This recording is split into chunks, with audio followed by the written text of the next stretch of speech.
저는 하나님도 모르고 주님도 몰랐습니다. 그러나 당장님을 만났고 착하게 살아야 된다, 선하게 살아야 된다, 기도를 쉬어서는 안 된다고 말씀하셔서 제가 이렇게 장롱 속에 들어와서 이렇게 기도합니다. 아버지 하나님 도와주세요. 도와주셔서 저도 유창하게 잘 기도할 수 있도록 도와주세요. 예전에는 집들이 방들이 다닥다닥 붙어 있잖아요. 그럼 옆방에 저도 들려요. 남의 집인데 그러면 들리면 안 되니까 또 장롱에 이불을 다 끄집어내요. 그리고 진짜 장롱 속에 들어가서 무릎 꿇고 기도하는 거예요. 당회장님 단에서 설교하시는데 이렇게 좋은 천국이 있대요. 주님이 우리 데리러 오실 때 호련히 변화가 돼서 예쁜 세마포 입고 주님 품에 안긴대요. 그러니 아버지 나도 만나주세요. 진짜 막 장롱 속에 들어가서 그렇게 한 시간이 몇 시간이 기도했던 것 같아요. 그러더니 진짜 그렇게 기도할 때마다 아버지께서는 어린아이가 뭐 먹을 거 달라고 하면 졸로 뭐 엄마가 주잖아요. 그듯이 아버지께서는 그렇게 해서 하나하나 응답해 주시고 꿈을 통해서 만나 주시고 뭔 문제가 있으면 기도하면 그래 내가 여기 있다 하면서 바로바로 응답해 주시고 그러니까 그게 너무 재밌는 거예요. 너무 재밌고 너무 좋았어요.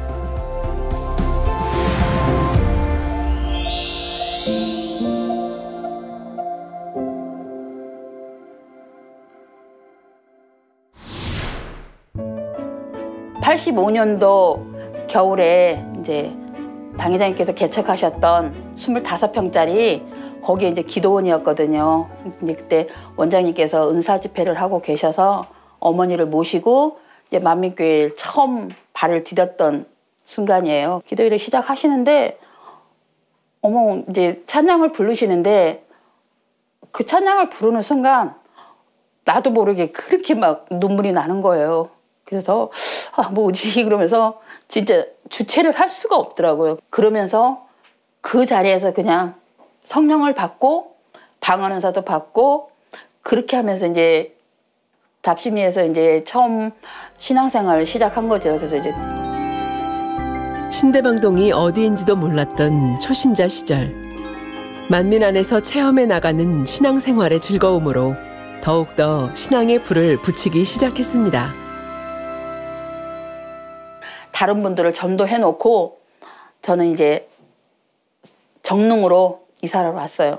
정릉에는 진짜 저 혼자 그냥 외딴 섬에 떨어진 것처럼 이곳에 왔지요. 정릉으로 이사를 왔지요. 그래서 신앙생활 오래 하다 보니까 이렇게 혼자 하는 게 너무 그렇고 아버지 저기는 교회처도 있는데 저희도 교회처 주셔야 되는데 근데 부흥을 해야 되잖아요. 그래서 안 되겠어요. 그래서 권사님, 집사님을 통해서 정릉에 누가 사신다고만 하면 붙들고 전도하러 가자고 가서 전도해야 되니까 전도하자고 해서 진짜 그렇게 해서 전도해서 교회차가 진짜 정릉까지 왔어요. 그리고 나서 이제 교회차가 왔으니까 이 교회차를 채워야 되잖아요. 그러니까 부흥을 해야 되니까 이제 구역 식구들한테 부흥을 합시다. 전도를 합시다. 우리 전도를 해서 차를 채워야 돼요. 진짜 그래서 진짜 300가까지 부흥을 해갖고 진짜 금요 차라도 교회차가 거의 꽉 차서 갈 정도로 그렇게 해서 부흥을 했던 것 같아요. 주님께서 주신 뜨거운 열정으로 달려왔던 시간. 그러던 어느 날이었습니다. 2021년도 3월 달쯤 돼서 허리가 좀 아프기 시작을 했어요. 좀 내가 무리해서 그런 건가? 그때 이제 운동하냐 조깅을 좀 하고 그래서 좀 무리였었나 싶을 정도로 그러다가 이제 조금 불편하길래 그냥 환자기도 받고 그냥 대수롭지 않게 그냥 넘어갔었거든요. 근데 시간이 이제 좀 달이 좀 날짜가 지나갈수록 계속 더 불편해지는 거예요. 한 5월달, 6월달쯤 되니까 바깥에 걸어 나가는데 걸을 수가 없는 거예요. 조금 걸으면 발에서부터 마비가 오는 거예요. 아무 감각이 없어요, 발이. 예전에는 한 30분, 1시간 정도 같이 이렇게 운동 삼아 걷기도 하고 했는데 5분 정도? 10분 정도 걸으면 좀 앉았다 가자 그러고 아파서 못 가겠다고 그리고 이제 나중에는 제가 오후에 산책하자고 전화를 하면 그냥 오늘은 집에서 쉴게요. 너무 아파요. 이렇게 할 때도 있었고요. 10분 걸어가야 될 거리를 3번 정도를 쉬었어야 돼요. 집 앞에 신호등을 기다리는데 그게 금방 신호가 바뀌는데도 거기에 서 있는 게 너무 힘드니까 서서 엉덩이를 두들기고 허리를 두들기고 다리를 주물르고 이렇게 서 있다가 건너가고 이 정도 했었거든요. 근데 병원에 이제 진단을 받으러 갔더니 이제 그 엑스레이 찍은 그거 엑스레이 보시면서 퇴행성 좌골 협착증이라고 특수 치료를 받으시든가 아니면 수술을 하시든가 그래야 될 것 같다고. 그래서 근데 이게 이제 치료는 안 하면은 안 되고 하되 이제 수술을 안 하실 경우에는 그 특수 치료 받으면서 이제 완화를 시켜야지 이거는 자연적으로 치료되는 거는 없다고 그러셔. 왜냐면 나이가 있고 이제 몸이 이제 퇴행성이 되다 보니까 그게 이제 더 빨리 안 좋아지는 거지 좋아질 확률은 없을 거라고. 선생님 말씀을 그렇게 해도 마음에서는 그 선생님이 말씀하신 거 따라가고 싶지는 않았어요. 왜? 우리 당회장님 계시니까 만민의 역사가 있는데 믿음만 가지면 치료받을 수가 있는데 그래 그러면 은사집회를 준비를 해야 되겠다. 환자 접수를 해서 기도를 받고 치료를 받아야 되겠다. 이번 기회에 꼭 치료받고 이렇게 응답받아서 아버지 앞에 영광 돌릴 수 있도록 도와주세요 하면서 기도하면서 준비를 했어요. 그래서 13일 날 직무대행명 환자 집회가 있었고 14일 날 원장님 교구 랜선 기도회가 있어서 똑같은 기도 제목으로 기도를 받았고 했는데 좀씩 다리가 편해지는 거예요. 이렇게 치료받은 것 같다. 근데 이제 약간의 그런 이제 온전한 치료가 아니라 약간 이제 그런 미세하게 그런 부분이 남아 있더라고요. 누워 있다가 옆으로 몸을 틀려면 이게 뭐라 그럴까? 허리가 아주 뭐가 딱 마주쳐 갖고 아주 자지러지게 아픈 거예요, 거기가. 그러니까 옆으로를 못 해요.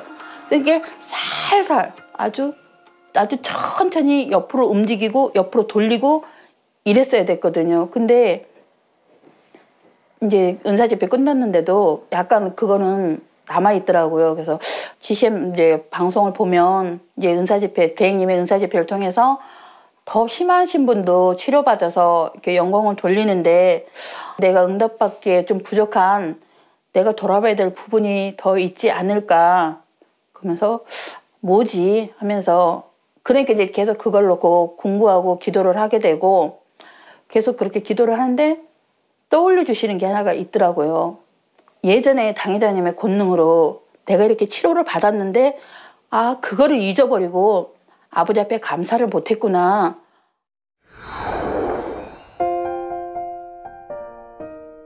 어렸을 때 한 12~13살 정도에 이 콧대가 조금 이제 여기가 좀 많이 앉게 보이셨나 봐요. 그래서 내가 그거 좀 더 저기 해줘야 되겠다고 하시면서 이제 시술을 해주시겠다고 하신 거예요. 근데 저는 도망댕기다가 결국은 붙들려 가서 투입을 하셨는데 그 투입 받고 나서부터는 청년 시기도 잘 보내고 그냥 그렇게 그냥 지냈는데 어느 순간 이제 어느 날 보니까 이제 코가 조금 이상해지는 거예요.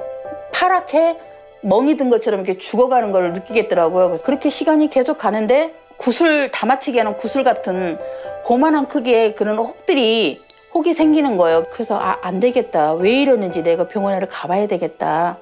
그래갖고 이제 성형외과를 한번 갔죠.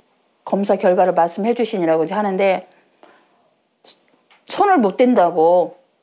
이게 너무 오래됐고 이 약물이 모든 이게 세포에 다 촘촘히 아직 다 박혀 있어서 세포 조직에 박혀 있어서 어떻게 긁을 방법도 없는 거라고 그냥 어떻게 할 수가 없어요. 그러면서 이거를 안 그러면 싹 잘라내고 거기 이제 조금 붙어 있는 거 긁어내고 내 몸에서 다른 부위에서 피부를 띄어서 코를 만들어서 이렇게 성형을 해야 된다고 그 방법인데 근데 그것도 잘 될지는 이제 이렇게 우리가 태어나면서 이렇게 갖고 있던 이거하고는 좀 많이 다를 거라고 그냥 그 방법밖에는 없다고 그래서 너무 놀래갖고 진짜 집에 돌아와서 진짜 엉엉 울고 그래도 주일날 되면 또 교회는 가야 되니까 교회를 갔어요. 교회를 가서 예배를 드리고 그때는 이제 초창기 때니까 성도님들도 그렇게 많지 않고 할 때라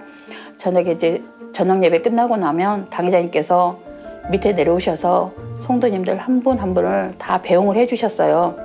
당회장님한테 말씀을 드렸죠. 당회장님, 제가 병원에를 다녀왔는데 의사 선생님이 코를 잘라야 된대요.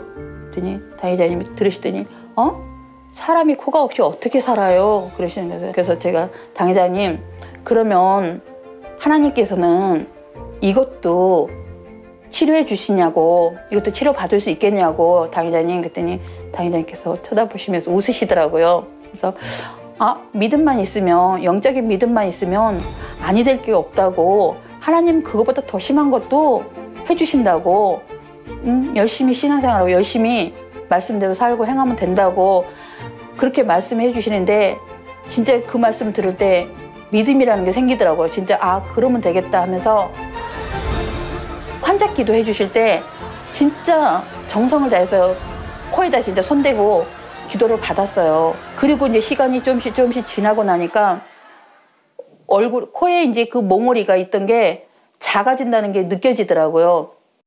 아버지께서 치료하고 계시나 보다, 치료가 이렇게 받아지고 있는 것보다 그 순간서부터는 이제 잊어버리고 사는 거예요. 왜냐하면 아무 부작용이 이제 없으니까, 아픔도 없고 몽골이도 느껴지지 않고 하니까 완전히 잊어버리고 사는 거죠. 그거를 깨우쳐 주시는 거예요. 이렇게 내가 코가 없이 살았어야 되는데 당회장님께 단에서 나오는 환자 기도만 받고 지금까지 정상인 사람처럼 코가 이렇게 온전하게 치료가 됐는데 이렇게 큰 권능을 체험하면서도 아버지 앞에 내가 진짜 감사하지 못했구나. 아버지 너무 죄송합니다. 너무 죄송해요. 그러면서 진짜 많이 회개를 했던 것 같아요. 9월 은사 집회 시 바로 응답받지 못한 이유를 깨닫고 통해 자복하며 12월 은사 집회를 준비해 갔습니다. 예전에 초신자 때 장롱 속에 들어가서 기도하고 했던 그런 기도가 어느 순간에는 많이 잊어버리고 놓쳐버렸었는데 이제 12월 달 은사 집회 준비하면서는 내가 첫사랑을 잃어버렸던 그거를 하나하나 회복하면서 더 충만하게 달려갈 수 있도록 해주세요 하면서 그 주간에는 너무 감사 기도도 많이 하고 회개 기도도 많이 했던 것 같아요. 그러고 나선 아버지 아프지 아니하게 하시고 강건하며 축복이 넘치는 그런 하나님의 아들 딸들로서 마음껏 영광 돌려 나가는 모두가 되게 하여 주옵소서. 감사합니다. 영광 받으신 아버지요, 아멘. 기쁨 향하여 주옵시고 아버지 오늘 밤 자는 시간에도 치료하여 주옵시고. 아멘. 은사 집회 때 기도를 받고 그리고 나더니 진짜 그 전에는 진짜 주방에서 서서 음식도 하는 것도 힘들고 설거지하는 것도 힘들었어요. 왜냐면 서서 하면 여기 힘이 가니까 그 서 있는 동안에 두들겨야 돼요. 막 그게 다 치료가 된 거예요. 그래서 너무 신기한 거예요. 너무 신기하고 진짜 옆으로 누워서 이리저리 대도 이렇게 그렇게 따끔따끔하게 아프고 이게 없는 거예요. 그래서 어머 아버지 이번에 완전히 치료해 주셔서 너무너무 감사하다고, 아버지 너무 감사해요, 아버지 할렐루야 하면서 너무 행복했습니다. 이렇게 아프지도 않고요. 이렇게 해도 괜찮습니다. 뛸 수도 있습니다. 요즘에는 이제 작정 다니엘처럼 시간 하기도 하고 그래서 기도는 안 쉬고 기도하고 이제 지금 이제 또 교회 전성도 프로젝트 또 성경 읽기 하고 있어서 열심히 성경 읽고 전화로 성도님들 신방하고 돌아보고 그리고 이제 성도님들 또 문제 있으신 분들 또 함께 기도해 주면서 저 치료 받았어요. 성도님도 치료 받으실 수 있어요. 믿음 내보이고 끊임없이 기도하시고 하시면 치료 받을 수 있습니다. 그리고 열심히 성도님들한테 전하고 있습니다. 모든 만물을 우리를 위하여 만들어주시고 이 시간의 기쁨과 행복함, 그리고 강건하게 해주신 아버지 하나님께 모든 감사와 영광을 돌리며 오늘도 힘차게 충성하며 달려갑니다. 치료받아서 너무 행복합니다. 이렇게 만면의 양떼가 될 수 있도록 이렇게 인도해 주신 게 너무나도 감사하고 사랑하는 당회장님의 양떼가 되어서 이렇게 세르살렘의 소망으로 달려갈 수 있음에 너무너무 감사합니다. 열심히 목자의 힘이 되어드리는 그런 일꾼으로 열심히 최선을 다해서 달려가겠습니다.